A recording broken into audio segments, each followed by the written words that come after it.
अस्सलाम वालेकुम दोस्तों एक भाई ने सवाल किया कि मौलवी साहब आप जब अजान कहते हो तो सलातो सलामो अलैका या रसूलल्लाह पढ़ लिया करो ताकि जो कंजरखाना चला रहे होते हैं या गाली गलौज कर रहे हैं वो खामोशी से जो ना जल्दी जल्दी खामोश हो जाए। अच्छा, मेरा सवाल है कि सर कुरान की रूह के मुताबिक, शरीयत के मुताबिक सबसे बड़ा गुनाह है ना जो वो शिरक है। बरेलवी देवबंदी अहले हदीस शिया मुत्तफिक हैं कि सबसे बड़ा गुनाह जो है ना वो शिरक है। क़यामत के दिन अल्लाह भी जो है ना बकाया सारे गुनाह माफ़ कर देगा, शिरक माफ़ नहीं करेगा। ये सारे फ़िरके वाले मुत्तफिक हैं इस बात के ऊपर कि अल्लाह शिरक माफ़ नहीं करेगा, बकाया सारे गुनाह माफ़ कर देगा। अच्छा, अब अज़ान की बारी आ गई। अज़ान फैक्ट्री के अंदर मैं दे रहा हूँ तो मैं बिस्मिल्लाह पढ़ता हूँ खामोशी से, यानी स्पीकर ऑन किया और बिस्मिल्लाह रहमान रहीम और अल्लाह अकबर बुलंद आवाज़ से। जो सहाबा का तरीक़ाकार है ये सब मौलवियों को पता है, जिन्होंने अपनी वाम को गुमराह किया। 2 नंबर मौलवी इल्ला माशाल्लाह नेक भी हैं। देखें कि अल्लाह अकबर की आवाज़ सबसे बड़ी हस्ती कौन है, नबी अलैहिस्सलाम या अल्लाह? सारे कहेंगे कि अल्लाह पहले नंबर पर बड़ी हस्ती है, दूसरे नंबर के ऊपर बड़ी हस्ती कौन है? नबी करीम सल्लल्लाहु अलैहि वसल्लम। अच्छा, ये जो फ़िक़्ह हनफी वाले लोग हैं ना, इनके यहाँ नबी करीम सल्लल्लाहु अलैहि वसल्लम के बारे में ज़रा बराबर भी ये जो लोग हैं ना, ज़रा बराबर भी किसी किस्म का कोई भी जुमला सुनने को तैयार नहीं। हाँ, शिरक करो जितना हो सकता है, नौज़ुबिल्लाह शिरक करो, नौज़ुबिल्लाह। लेकिन नबी अलैहिस्सलाम के बारे में कोई ऊंची नीची बात करेगा ना तो ये जो लोग हैं ना ये उसके ऊपर चढ़ दौड़ेंगे। हालांकि ये जो इनकी जो कैटेगरी है ना, ये जो इनकी सोच है वो कुरान और हदीस के मुताबिक नहीं है, ये इनकी अपनी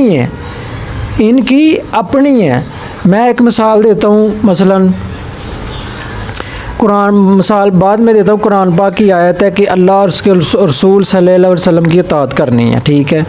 उसके बाद हदीस शरीफ है कि नबी करीम सल्लल्लाहु अलैहि वसल्लम ने इरशाद फरमाया है कि मेरी इज़्ज़त ना ज़्यादा करना ना कम करना, ना ज़्यादा करनी है ना कम करनी है।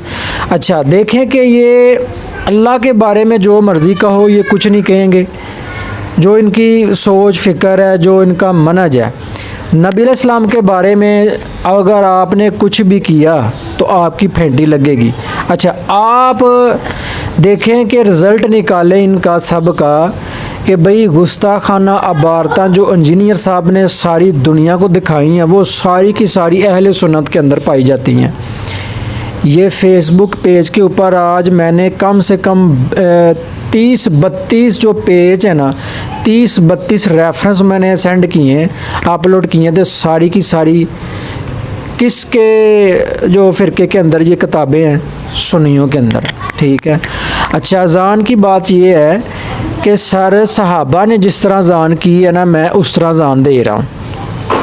जो आपका ज़हन, जो आपकी सोच है ना, उसके मुताबिक अब अगरचे फ़ैसला करेंगे ना तो वो कुरान और हदीस से मैच नहीं होगा। ये आपकी अपनी सोच, अपनी फ़िक्र है। मसला ये है कि जिस तरह सहाबा कराम ने अज़ान दी है हम भी उस तरह ही देते हैं, यानी कि अल्लाह अकबर से शुरू करते हैं। उसके बाद यानी कि जो हदीस शरीफ है ना कि अज़ान का जवाब दो। अज़ान का जवाब क्या है कि सारे कलेमा दोहराने हैं अज़ान के। उसके बाद दुरूद इब्राहिम पढ़ना है और वसीला वाली दुआ, ये अज़ान का जवाब है। तो जो अज़ान कह रहा है वो तो कलेमा कह ही रहा है ना, अज़ान के कलेमा तो कह ही रहा है, लेकिन उसके बाद उसने दुरूद इब्राहिम पढ़ना है और वसीला वाली दुआ। तो मैंने ये जो चीज़ें डिस्कस की हैं ना, इसको दोबारा सुने। क्या हमारा कोई भी अमल क्या कुरान और हदीस से मैच होता है? जो कुरान और हदीस से मैच होता है ना हमने वो लेना है, जो कुरान और हदीस से अमल मैच होता है ना हमने वो करना है। अल्लाह हमें अमल करने की तौफीक अता फरमाए। सदक़ल्लाहुल अज़ीम।